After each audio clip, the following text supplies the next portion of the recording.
tunay na senador ng ating bansa, tagapagtanggol at boses ng bawat karapatan nating mga mamamayan.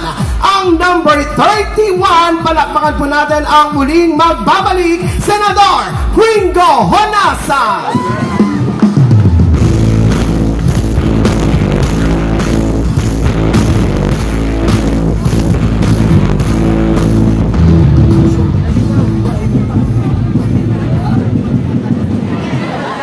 Magandang gabi, District 4. Magandang gabi sa inyong lahat. Magandang gabi, Maynila. Magandang gabi, Pilipinas. At magandang gabi, mga Pilipino sa buong mundo. Nagpapasalamat po ako sa inyo, kay Yorme, kay Vice Mayor Chi, sa pagkakataong ibinigay sa akin. Alam mo naman natin kung ano ang mga tunay na problema, kung ano ang tunay na kalaban natin na kailangan pagtulungan at agapan bago lumala, dahil palakas ng palakas bawat araw. At ano po ito? Pagkain, kakulangan sa pagkain, hanap buhay, pabahay, kalusugan, edukasyon, at yung bagong ginto ngayon na tinatawag, the new gold, the new oil, impormasyon.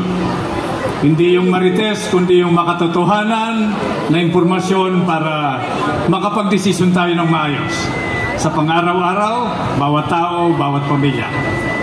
Kaya sa pagkakataong ito, hinihiling ko sa inyo na suportahan natin si Mayor Isko at si Vice Mayor Chi at yung Yorme's Choice. Dahil kakaiba ang pagkakataon ngayon, ang panahon ngayon, kailangan talaga magkaisa at magtulungan. At sa pagkakataong ito, ibig kong sabihin sa inyo na kailangan dito ang pinag-uusapan sa darating na halalan. Hindi ho ito madadaan sa forma.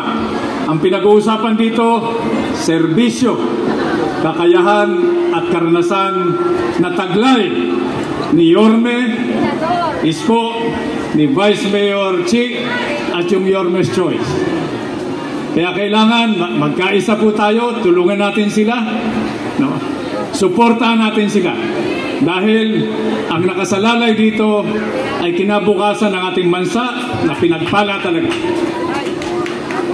Ngayon, bilang panghuling pananalita, pag tinatanong kayo, bakit natin susuportahan si Yorme, Yorme's Choice, si Vice Mayor Chi, at yung hilera nila?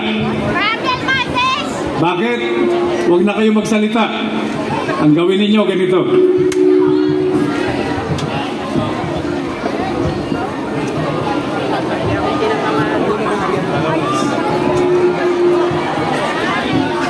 Walang kamalay-malay, magpipresidente siya ng Pilipinas. Ginagawa natin ito hindi para sa ating sarili, kundi para sa kinabukasan ng susunod nating henerasyon ng mamamayan at mga lider, yung ating mga anak. Mabuhay po kayo! Maraming salamat po. Muli wag po natin kalilimutan ang numero 31 para po sa ating magiging senador, Gringo Honasan!